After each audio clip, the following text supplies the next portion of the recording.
Salam dan bahagia. Assalamualaikum warahmatullahi wabarakatuh. Salam sejahtera bagi kita semua. Om Swastiastu, Namo Buddhaya. Salam kebajikan, salam bahagia, salam guru penggerak, salam merdeka belajar, dan salam semangat. Hai guru-guru hebat, calon guru penggerak di seluruh Indonesia. Perkenalkan, nama saya Agung Pujo Asmanto, SPDSD, JGP Angkatan 6, Unit Kerja di SDN Sukarjo 4, Kota Probolinggo. Kali ini saya akan mengunggah tugas demonstrasi kontekstual coaching supervisi akademik praktik coaching modul 2.3.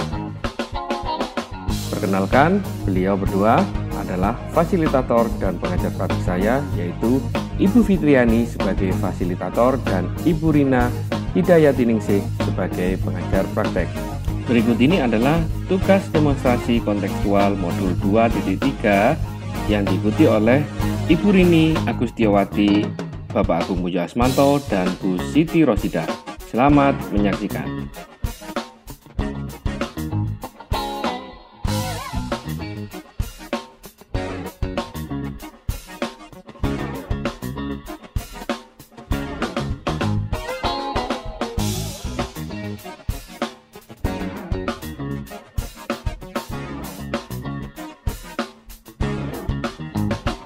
Baik Bapak Ibu JGB dimanapun berada, mari kita saksikan praktik coaching 1 dengan alur Tirta, di mana Ibu Siti Rosidah sebagai coach, Bapak Agung Pujo Asmanto sebagai pengamat atau host, dan Ibu Rini Agustiawati sebagai coach. Selamat menyaksikan. Assalamualaikum warahmatullahi wabarakatuh. Waalaikumsalam warahmatullahi wabarakatuh. Alhamdulillah, pada kesempatan ini kita bisa berjumpa kembali dalam praktek coaching dengan alur percakapan Tirta. Perkenalkan, saya Agung Pujo Asmanto sebagai host dan kemudian Bu Rini sebagai coach, sedangkan Ibu Rosidah sebagai coach. Sebelum kita mulai proses coaching ini, saya ada beberapa pertanyaan untuk coach. Untuk pertanyaan yang pertama, kompetensi coaching apa yang akan dilaksanakan pada kegiatan coaching hari ini, Bu?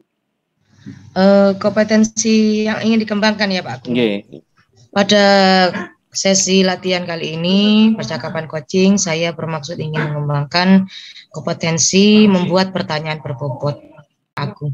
Berarti untuk pertanyaan yang berbobot, untuk kompetensi mana secara aktif dan spesifik yang akan Ibu observasi dalam coaching kali ini? Ya, kompetensi yang ingin saya kembangkan tadi saya utarakan membuat pertanyaan berbobot. Dalam hal ini lebih spesifik dalam hal menggali rencana aksi yang dimunculkan ide-idenya dari coaching, di mana dari permasalahan yang nanti coaching hadapi, apa saja rencana aksi atau solusi, strateginya, step-stepnya apa saja, itu yang ingin saya lebih spesifik lagi saya gali pada tahapan rencana aksi. Oke, terima kasih. Kemudian apa indikator dari ketercapaian tujuan pengembangan yang diinginkan dalam diskusi kali ini, Bu Rosidah? Ya, indikator pencapaiannya Pak, dalam sesi coaching kali ini, indikator ketercapaiannya apabila coach bisa memunculkan ide-ide atau gagasan-gagasan yang kreatif, yang solutif, yang bisa diterapkan nantinya secara kolaborasi mungkin dengan rekan sejawat di tempat kerjanya atau di sekolahnya, dan juga saya harapkan bisa meningkatkan kualitas pembelajaran yang berorientasi pada peserta didik. Begitu Pak. Oh, ya, terima kasih. Jadi indikator ketercapaiannya yaitu istilahnya memecahkan masalah permasalahan yang dihadapi oleh coach, ya Bu ya? Ya. Nah, semoga dalam diskusi kali ini antara coach dan coachee bisa menemukan suatu solusi yang bisa mempermudah coachee untuk melakukan langkah selanjutnya. Ya, baik. Langsung saja waktu saya berikan kepada Ibu Rosidah dan Ibu Rini Agustiawati untuk melaksanakan proses coaching. Monggo silakan. Ya, Assalamualaikum warahmatullahi wabarakatuh. Ibu Rini, selamat malam. Selamat malam Bu Rosidah. Sehat Ibu Rini?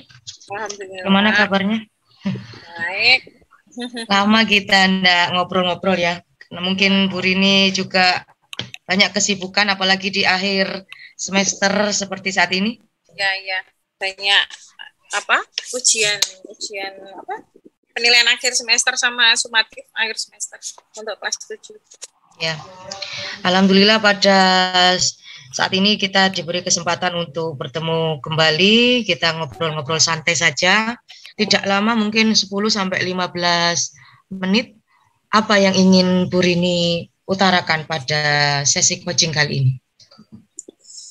Ini saya Rosida, saya itu kok apa ya, merasa kurang berhasil ya untuk ngajar bahasa Inggris di kelas 9. Karena apa ya, hasil belajarnya anak-anak itu bagiku masih belum memuaskan gitu. Ya, cukup meresahkan Bu Rini nampaknya ya.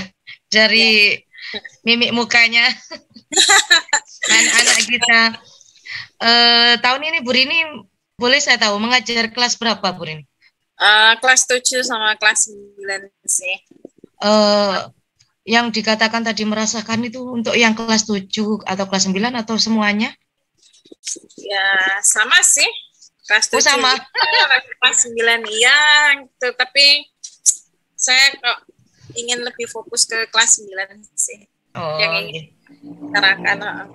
Ya, karena apa ya, minat belajarnya anak-anak itu tinggi gitu, tapi hasilnya kok masih jelek. Oh, berarti tingkat belajarnya tinggi, tetapi kenapa kok tidak ada relevansinya? Harusnya belajarnya tinggi, minatnya berdampak pada hasil belajar yang bagus, kan begitu ya harusnya ya.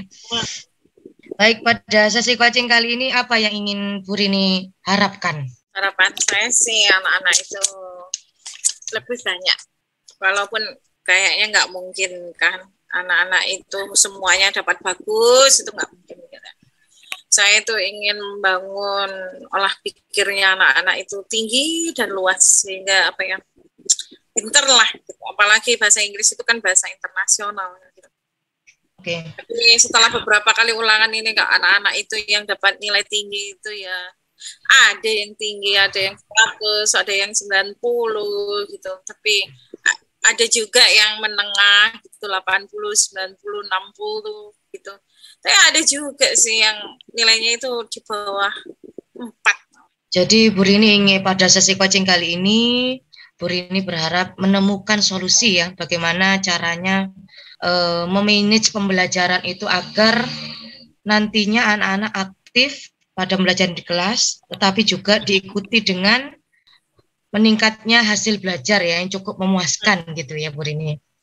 Kan selama ini saya itu kan berbasis asumsi ya, mereka itu seolah-olah minat belajarnya tinggi gitu, seolah-olah apa enak gitu belajarnya ya enggak, tapi faktanya hasilnya itu ya tidak sesuai dengan harapan, atau harapanku aja yang terlalu tinggi.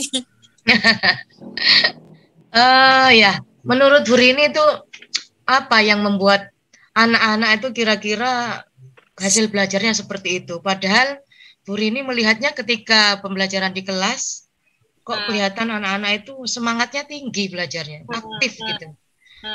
Apa yang membuat mereka itu kok hasil ulangannya tidak sesuai dengan kondisi ketika proses di kelas itu? Kan kalau aku lihat itu kan berbasis data ya, anak-anak itu nilainya tinggi. Apa maksudnya nggak tinggi banget gitu. Ya memang apa ya? Gimana ya aku mau ngomong? Model pembelajaran sudah apa terlalu hard apa ya yang aku ajarkan ke anak-anak, sehingga apa ya kurang bisa dipahami gitu sama anak-anak. Terus siapa ya? Padahal aku sudah menggunakan model pembelajaran discovery learning, sudah berkelompok juga communicating juga gitu. Tapi ada sih satu KD itu tentang prosedur teks itu, mereka itu paham betul kayaknya. Tapi kalau yang tenses ini memang agak sulit ya. Aku rada bingung gitu. Tenses memang anak-anak mungkin aku kurang ya waktunya. Bingung aku. Oh, berarti mungkin kalau saya melihat ini kendalanya hasil belajar ini banyak jatuh di materi tensis ya, begitu ya, Bu Ya, Rini? tensis. Kan kelas 9 itu ada 2 tensis di semester ini. Yaitu tentang continuous, present continuous, past continuous, dan future continuous. Plus perfect. Aku tahu sih, kan mereka harus punya dasarnya ya. Untuk tahu present itu apa, past itu apa, terus future itu apa. Kayaknya mereka nggak punya dasar itu. Dasar untuk present itu apa sih, seperti apa kan gitu. Kan mereka harus berhubungan terus ya, tenses itu dari dasar. Jadi anak-anak belum tahu kayaknya present itu apa. Tapi sempat sih, aku kurang menggali mungkin ya, kebutuhan apa ya, mungkin karena bukan kurikulum merdeka ya, jadi saya itu kayaknya kurang menggali kebutuhan prasyarat untuk belajar tenses. Kompetensi prasyarat ya, Bu Rini? Kompetensi prasyaratnya itu masih kurang. Sebetulnya sih tahu sih aku, anak-anak itu. Apa pernah cerita kalau dia itu tensesnya kurang gitu. Ya, dari skala 1 sampai 10 menurut Bu Rini sekarang kondisi pencapaian anak-anak di kelas Bu Rini itu berapa? Kalau di rata-rata sih ya sekitar 70 sampai 80 itu. Itu pun tertolong sama beberapa anak yang dapat 100 gitu. Saya kan bukan dilihat di situ kan, ini kan apa ya, passing ya, pass the grade kan gitu ya. Pass the passing grade kan untuk kelas 9 kan gitu. Untuk kelas 9. Nah, menurut Bu Rini kondisi kelas Bu Rini sekarang antara skor 7 sampai 8 ya. Nah, kondisi ideal yang diharapkan nantinya Bu Rini inginnya seperti apa gitu? KKM-nya sih 75. Ya, ingin 80 lah. Jadi kondisi ideal yang Bu Rini harapkan mungkin persentase ketuntasannya ya. KKM-nya sih 75 tapi harapannya 80 itu yang pengennya 80. Kan karena cita-citanya tinggi. Dilihatnya itu kan dari apa ya, intake-nya, kompleksitasnya dan daya dukung. Daya dukung ya. Oke. Tapi harapannya itu terlalu tinggi ya Pak aku ya ke anak-anak. Tidak apa-apa ya, mungkin kita memiliki harapan tinggi ya, supaya harapan itu kan motivasi kita ya untuk terus memperbaiki pembelajaran. Nah, menurut Bu Rini kekuatan apa saja yang Bu Rini miliki gitu di kelas Bu Rini, yang mungkin bisa menjadi peluang untuk ini loh, yang bisa saya gunakan sebagai senjata untuk mengatasi masalah hasil belajar anak-anak. Kekuatan Bu Rini di mananya di kelas Bu Rini? Ya, memang selama ini kan aku masih belum paham betul tentang pembelajaran berdiferensiasi ya. Terus pembelajaran sosial emosional juga kan gitu. Tapi setelah belajar itu jadi aku punya mungkin sedikit pencerahan untuk kedepannya di semester 2. Mungkin juga semester 1 ini aku agak-agak sibuk di apa ya, pelatihan, sibuk di ya kurang fokus kalau menurutku ngajarnya selama ini sih. Mungkin masih belum berdiferensiasi gitu. Aku pernah sih ngajar di kelas 9A itu anak-anak itu antusiasnya itu banget, pakai banget dan enggak bosen gitu ya. Waktu itu secara nggak sengaja, waktu itu kan masih belum tahu aku teori tentang berdiferensiasi secara mendalam. Ya tapi aku apa ya, metode pembelajarannya, model pembelajarannya itu dari video untuk memenuhi kebutuhan belajar visual, terus ada juga audio, mereka praktek kan gitu ya, terus berkelompok untuk kinestetiknya. Ternyata anak-anak itu pinter, itu di materi prosedur teks. Nah, kalau untuk apa itu tensis ini kayaknya aku kurang memenuhi kebutuhan apa kayak belajar mereka mungkin masih lebih fokus menjelaskan. Sebetulnya enggak juga sih ya mungkin nanti tak pelajari lagi lah, tapi mungkin aku harus lebih perhatian lagi, lebih fokus lagi, lebih membuat apa ya, rencana pembelajaran yang lebih bagus lah untuk memenuhi semua. Seandainya mereka itu juga agak kesulitan, mungkin apa ya, pembelajaran sosial emosionalnya itu mungkin. Selama ini kan masih belum praktek itu kan. Ya, dari apa yang sudah Bu Rini ungkapkan tadi, di sini pada catatan saya beberapa kekuatan atau strategi yang mungkin bisa menjadi solusi yang menurut Bu Rini. Yang pertama, Bu Rini ingin menerapkan pembelajaran sosial emosional karena Bu Rini sudah mempelajari konsep itu di PGP ya. Kemudian yang kedua, karena Bu Rini tadi merasa kurang fokus mungkin karena terlalu banyak kegiatan gitu ya. Mungkin Bu Rini akan lebih fokus lagi mengatur waktu antara tugas pribadi, tupoksi, tugas utama dengan tugas tambahan. Kemudian yang ketiga di sini saya mencatat tadi Bu Rini juga ingin menerapkan pembelajaran berdiferensiasi. Nah, yang ingin saya tanyakan lagi dari ketiga hal ini, langkah mana yang ingin Bu Rini lakukan terlebih dahulu? Yang dianggap ini loh yang paling bagus segera ingin saya terapkan, yang paling memungkinkan. Seperti misalkan di berdiferensiasi itu ada proses, ada konten, ada produk.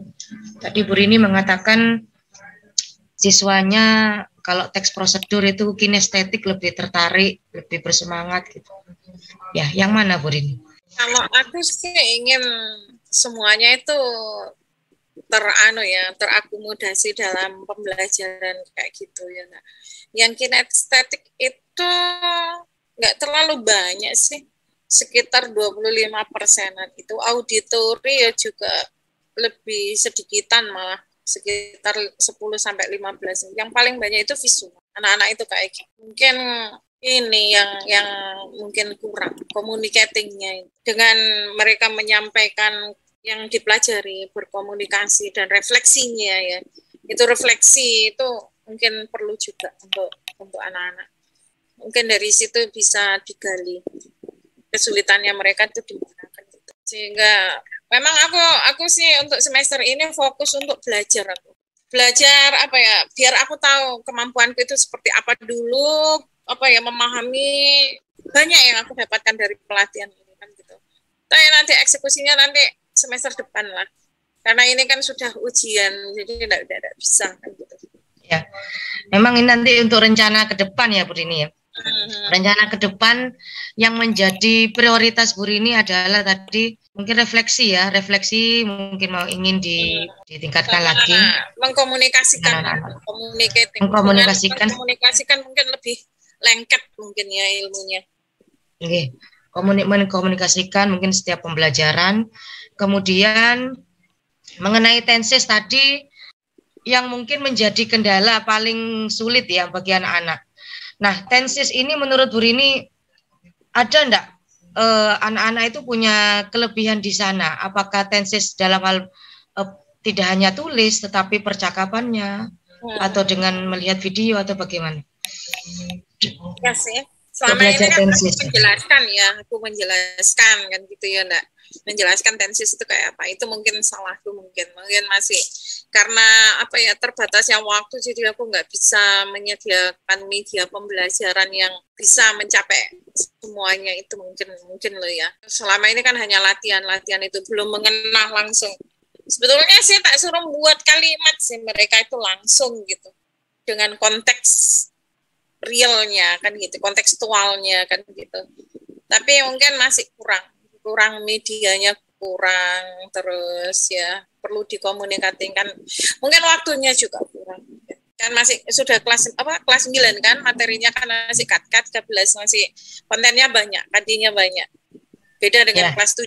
Ya, jadi mungkin rencananya Bu Rini untuk semester depan ingin memperbaiki pembelajaran melalui ini ya, membuatan media pembelajaran mungkin ya, yang bisa juga dikomunikasikan dengan anak-anak. Kan kodrat anak itu juga bermain ya. Ini sudah terbersit sih untuk planku. Mau buat media pembelajaran permainan gitu, biar anak-anak itu lebih paham kan gitu. Lebih suka siapa tahu. Ya, dan menyenangkan Bu Rini pastinya untuk anak-anak ya. Iya, betul. Nantinya apa ukuran keberhasilan apabila Bu Rini jadi menerapkan media pembelajaran yang tadi dibuat dalam bentuk permainan tadi. Ukuran keberhasilan rencana tersebut bagaimana tolak ukurnya? Kalau menurutku kan gini ya, kalau mereka itu fun ya, fun learning ya, joyful learning gitu. Kalau menurutku itu kan akan berkesan kan gitu, sehingga nancap ya ke otaknya. Kadang anak-anak itu tak jelaskan gini-gini sekarang, 1 minggu lagi lupa kan gitu. Tapi mungkin dengan permainan mungkin bisa, siapa tahu lebih lebih berkesan kan. Kita kan orang-orang hidup itu kan harus ada kesannya sehingga nggak lupa kan gitu. Itu mungkin ya penyebabnya juga salah satu. Selama ini kan aku nggak bisa fokus ke media pembelajarannya, kurang memenuhi kebutuhan mereka. Iya. Kebutuhan dasar mereka. Itu betul Bu Rini, itu luar biasa itu idenya. Memang permainan itu lebih mengena ke anak-anak. Jadi lebih melekat ya, materi yang dituangkan dalam bentuk permainan, anak-anak itu kadang bisa bercerita. Ketika sampai di rumah atau bercerita dengan teman di kelas lain, ini tadi lu saya main ini sama Bu Rini gitu. Itu luar biasa sekali idenya.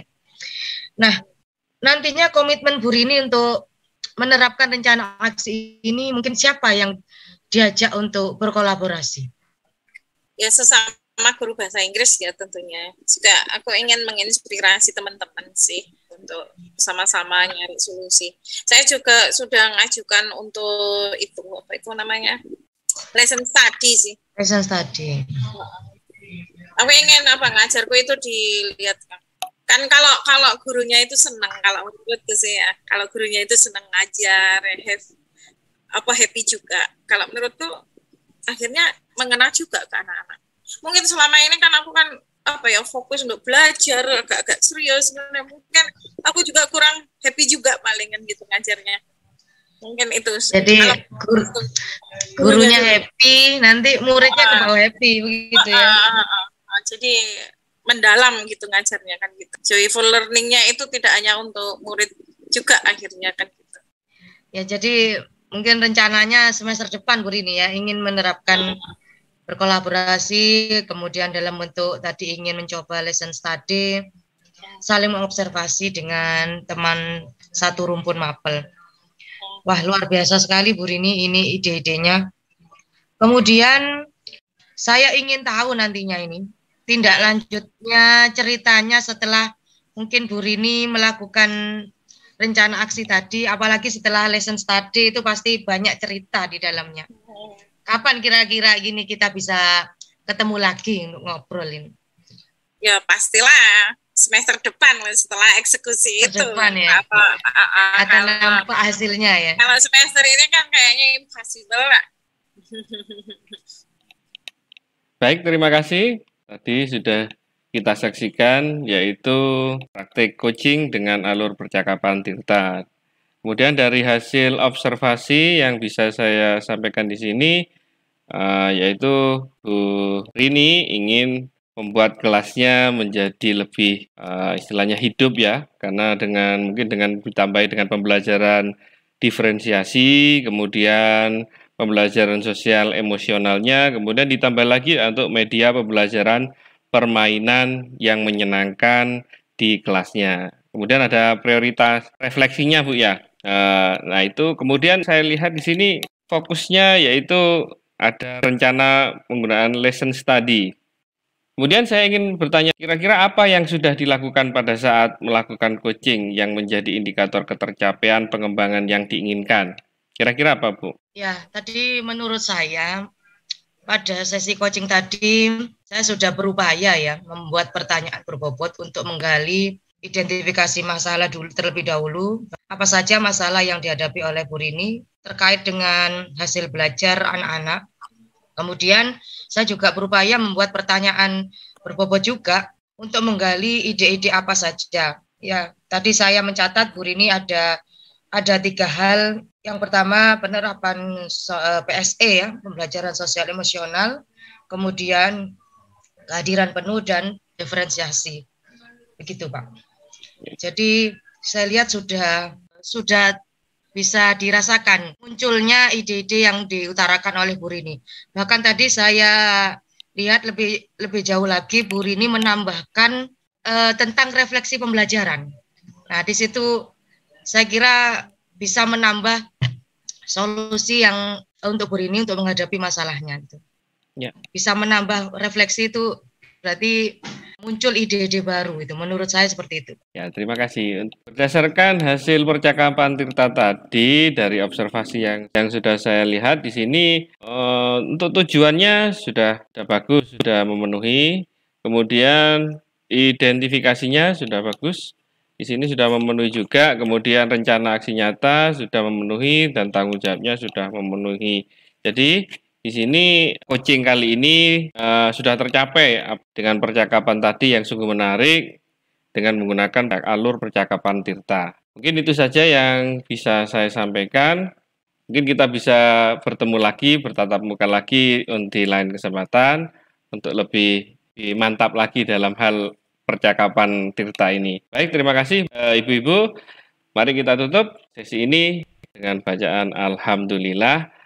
Alhamdulillah. Baik Bapak Ibu CGP dimanapun berada, mari kita saksikan praktek coaching kedua dengan alur Tirta, di mana Ibu Siti Rosidah sebagai coach, Bapak Agung Puja Asmanto sebagai coach, dan Ibu Rini Agustiawati sebagai pengamat atau host. Selamat menyaksikan.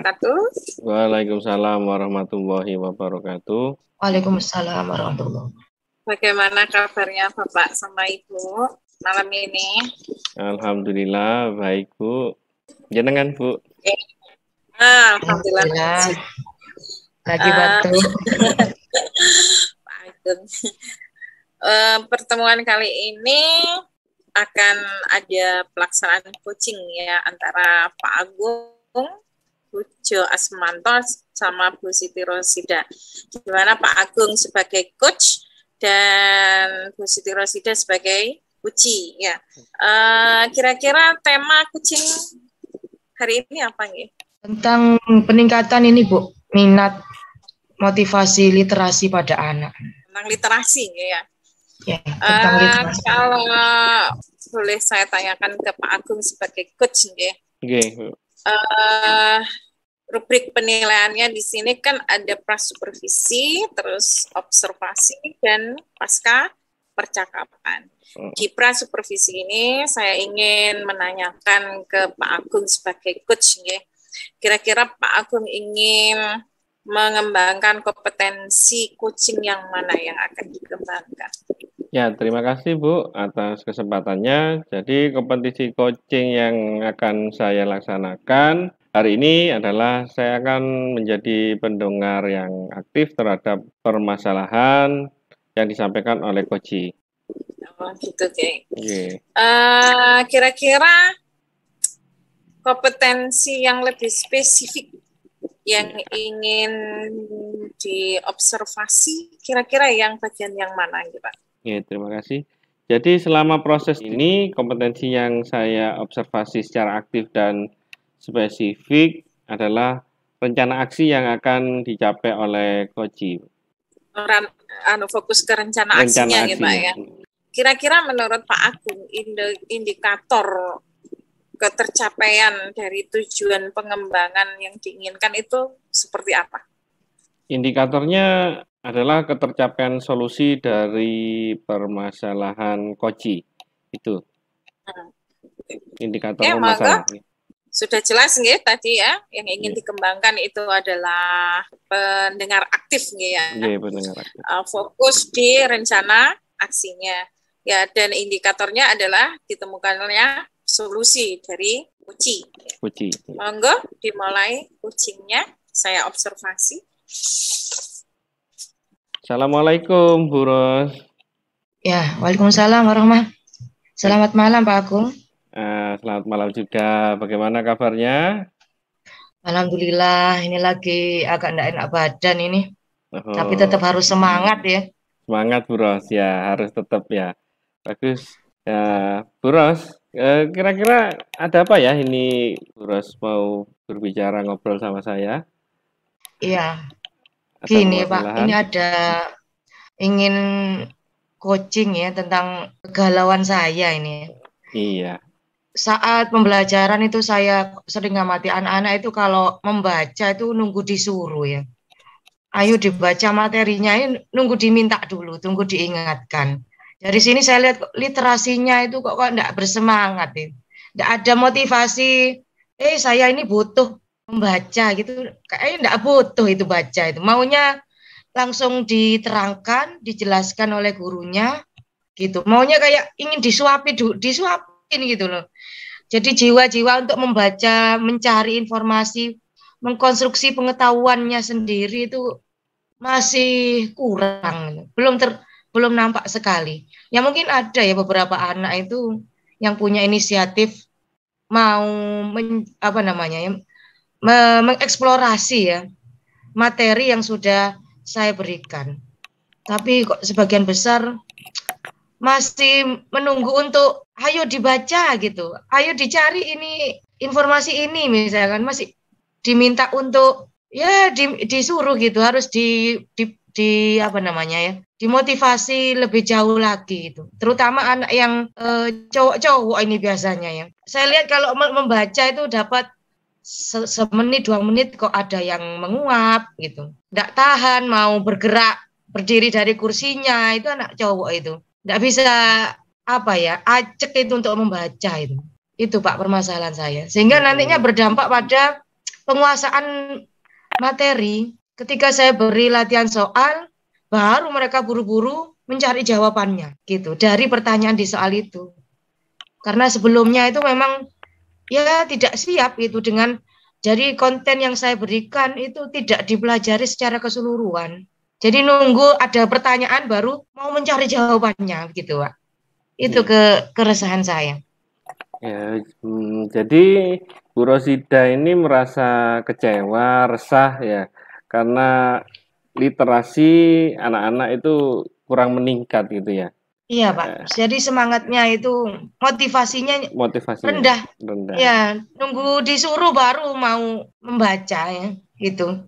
Baik, jadi tujuan kita di sini untuk membicarakan tentang peningkatan motivasi literasi pada anak ini Bu ya, berkaitan dengan gaya belajar mereka di kelas, karena dari apa yang Ibu Rosida bicarakan tadi bahwa anak-anak itu agak acuh tak acuh mungkin ya dalam hal literasi, ada yang menguap, istilahnya ngantuk kalau disuruh dan lain-lainnya. Kira-kira iya enggak betah gitu. Apa karena efek pandemi ya? Kan selama pandemi 2 tahun terakhir ini mereka kebiasaan ini ya, lihat di HP gitu. Kalau di HP kan materinya mungkin hanya sedikit ya, hanya PowerPoint gitu. Tapi begitu masuk luring, anak-anak dihadapkan pada buku paket. Apalagi untuk anak SMP itu kan bacaannya agak banyak ya, daripada di kelas 7 SMP nih Pak permasalahan saya, daripada di saat SD itu kan banyak gambarnya gitu ya. Itu. Jadi Ibu Rosida ingin mewujudkan bagaimana cara peningkatan motivasi literasi anak itu Bu nggih. Bukan begitu Bu ya? Iya. Iya. Wah, hebat ya Bu Rosida, karena memang literasi itu sangat penting ya, dibutuhkan bagi pelajar. Mengingat bahwa materi-materi di SMP kelas 7 ya itu sangat banyak, beda dengan SD ya. SD cenderung banyak gambarnya dan lain sebagainya, ada gambar cerita bergambar. Nah, di sini kira-kira apa yang Ibu Rosida harapkan dari peningkatan ini, kira-kira dari obrolan kita ini? Ya, pada obrolan sesi coaching kali ini saya sih ya inginnya anak-anak itu ada kemauannya sendiri itu untuk baca. Jadi ketika saya memberikan anak-anak ini, Bu Sitros memberikan konten materi ya, anak-anak nanti dipelajari sebelum kita diskusi lebih jauh. Sebelum saya kasih lembar kerja LK, sekalian saya beri kesempatan untuk mempelajari materi ini terlebih dahulu misalnya. Nah, setelah saya memberikan instruksi seperti itu, saya sih inginnya anak-anak itu tanpa disuruh sudah mau gitu loh membaca, sehingga saya amati tidak ada anak-anak yang jalan-jalan di kelas itu ya, ngobrol sendiri gitu. Bahkan saya lihat ada anak yang tulis-tulisan di kertas, padahal saya minta mereka mempelajari materi gitu sebelum diskusi. belum Nah, diskusi. begitu Pak, yang saya harapkan. Jadi ada motivasi, kemauan, sehingga saya tidak sering-sering mengingatkan, ayo jangan, Ya, ayo betul. duduk-duduk, jangan jalan-jalan, ini kan waktunya untuk ini mempelajari materi dulu gitu. Jadi saya tidak sering-sering mengingatkan gitu, apalagi ini kelas 7 ya. Kadang mereka tuh masih terbawa psikologi anak SD ya. Iya, iya. Lebih banyak bermainnya, Bu ya. Nah, Iya, itu. iya. Jadi mereka peralihan ini. Iya, Jadi mengajar peralihan. kelas 7 ini kayak ngemong anak SD dulu nih sebetulnya. Beda dengan saat saya ngajar kelas 8 9. Iya, iya. Baik. Ya, yang menjadikan Ibu Ros ini ya kecewa, sedih.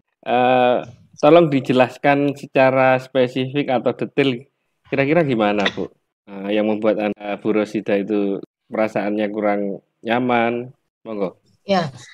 Jadi ketika saya ngajar itu memang saya tidak mengharapkan ya situasi kelas tenang, sunyi, senyap itu kan juga tidak bagus ya. Iya. Saya ingin siswa itu aktif di kelas, ketika diskusi aktif bertanya, menanggapi, tetapi sebelumnya mereka harus literasi dulu ya, mempelajari apa saja yang menjadi sumber belajar yang sudah disiapkan maupun mereka bisa mencari sendiri, Bu. Saya izinkan untuk mencari sendiri.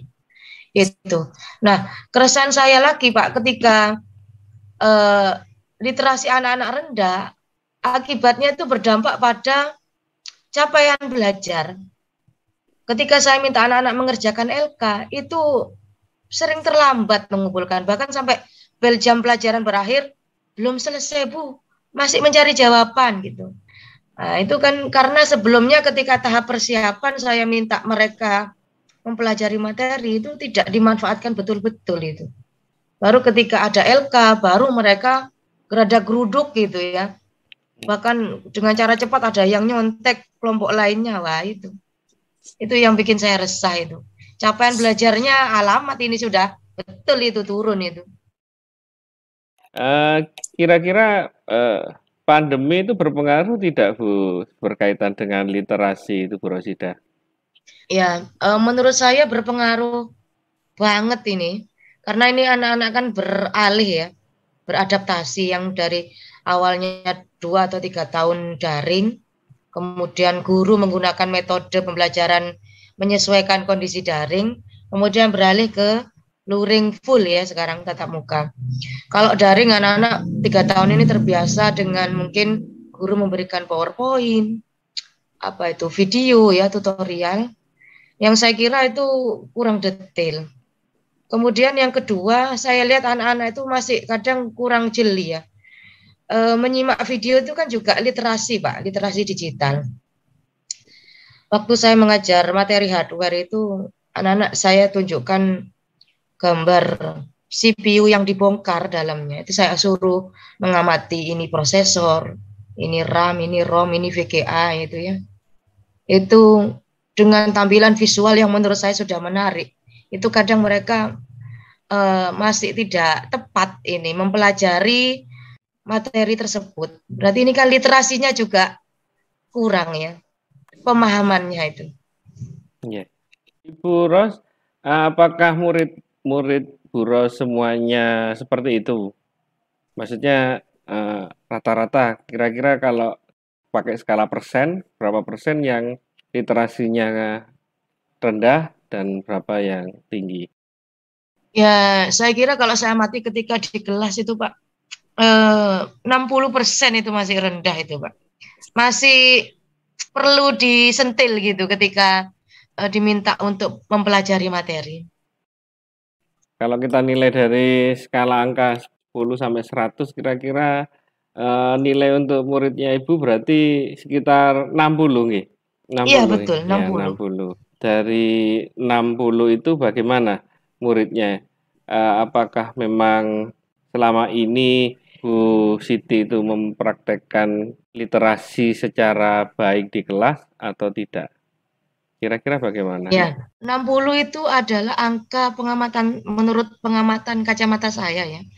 Penilaian saya anak situasi kelas yang saya ajar ini terutama kelas 7A ini ya. Ini masih skala 60.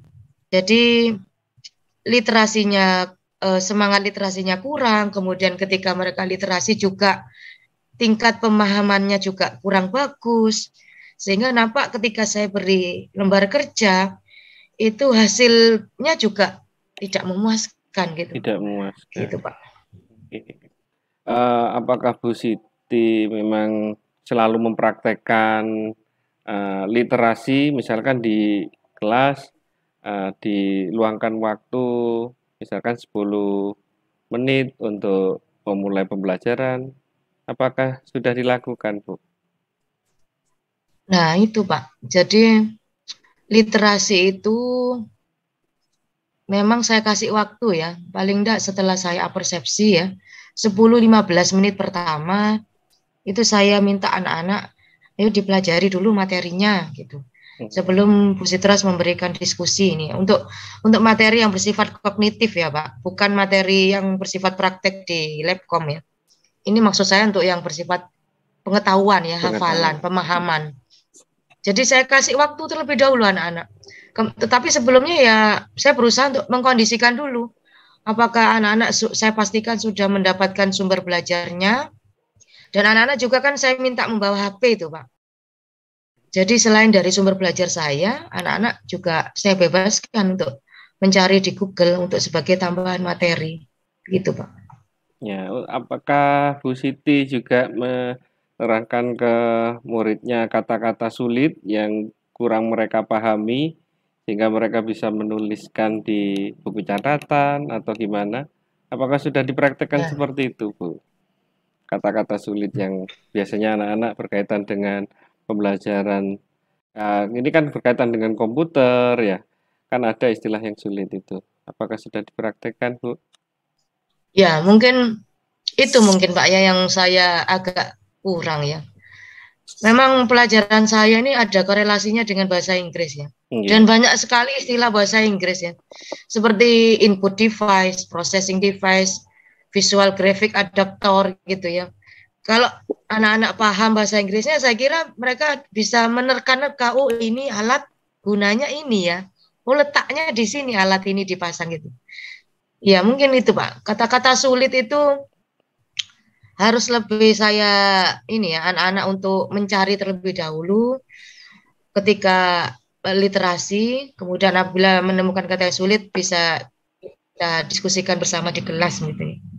Ya, kata-kata sulit itu. Kata-kata sulit ya. Kira-kira Bu Siti untuk mewujudkan itu punya rencana kapan nih?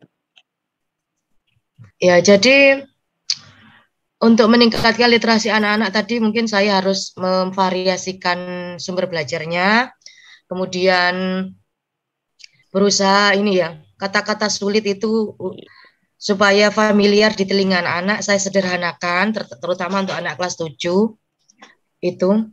Nah, rencana saya ini mungkin akan saya terapkan di semester depan, Pak, di bulan Januari.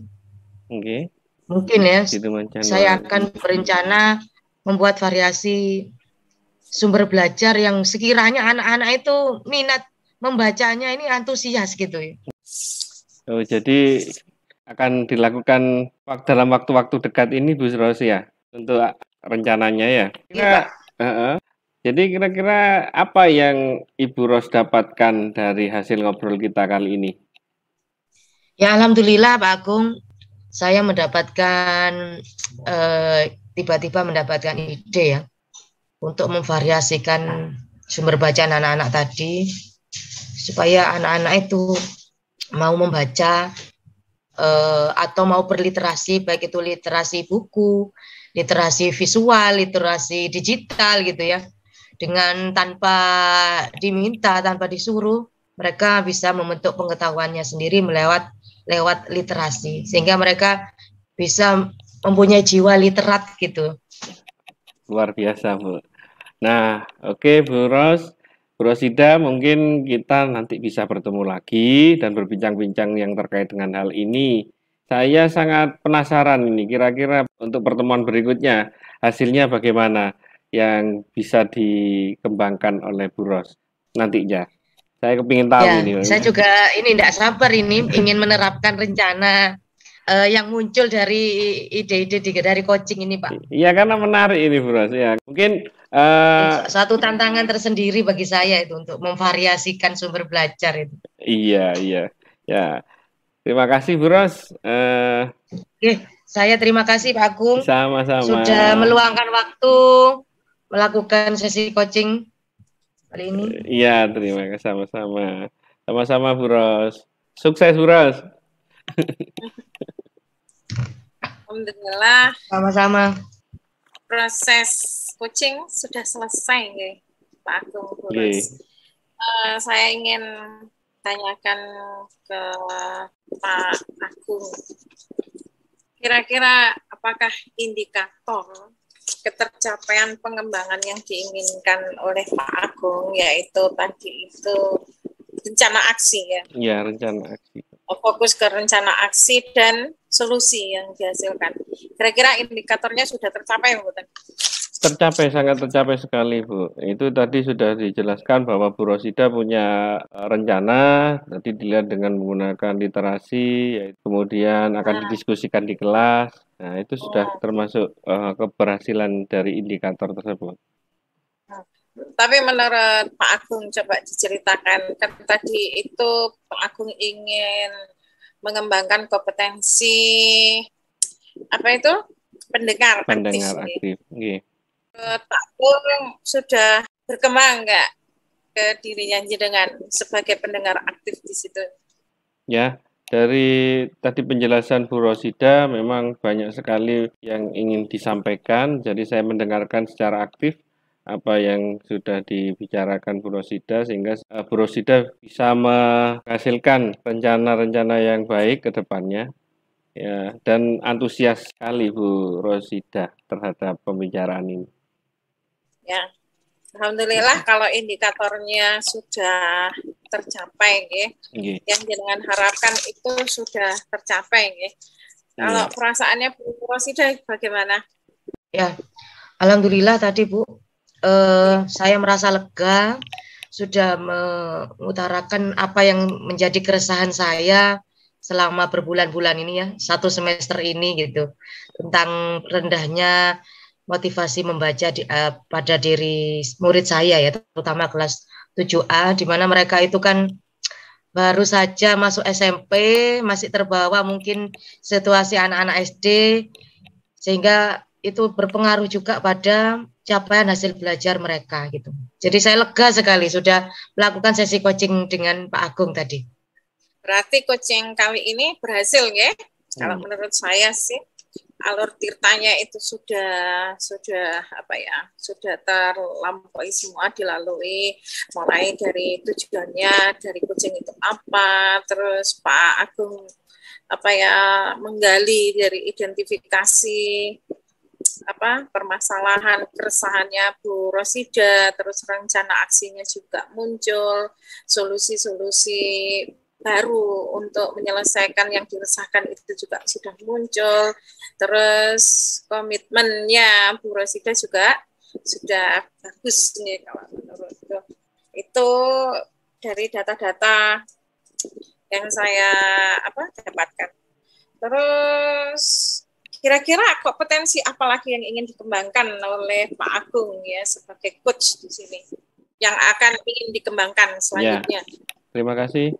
Yang ingin saya kembangkan yaitu kehadiran penuh, Bu. Ya, jadi memang kehadiran penuhnya, sehingga saya bisa lebih mendalami apa yang diharapkan Ibu Rosida. Tapi kita bisa bertemu lagi pada pertemuan berikutnya, sehingga bisa menyusun aksi-aksi nyata yang diharapkan Bu Rosida berkaitan dengan peningkatan motivasi literasi pada anak. Ya, mungkin juga memang setelah kita itu sudah kompetensi untuk pendengar aktif, sudah tercapai fokusnya ke kehadiran penuh, ya, jenengan, ya. Ya, saya kira coaching kali ini itu sudah berhasil karena Pak Agung fokusnya ke pendengar aktif, bukan ke kehadiran penuh, kan gitu. Mungkin karena malam juga, ya. Monggo kita akhiri, syukur pada Allah, alhamdulillahirabbil alamin.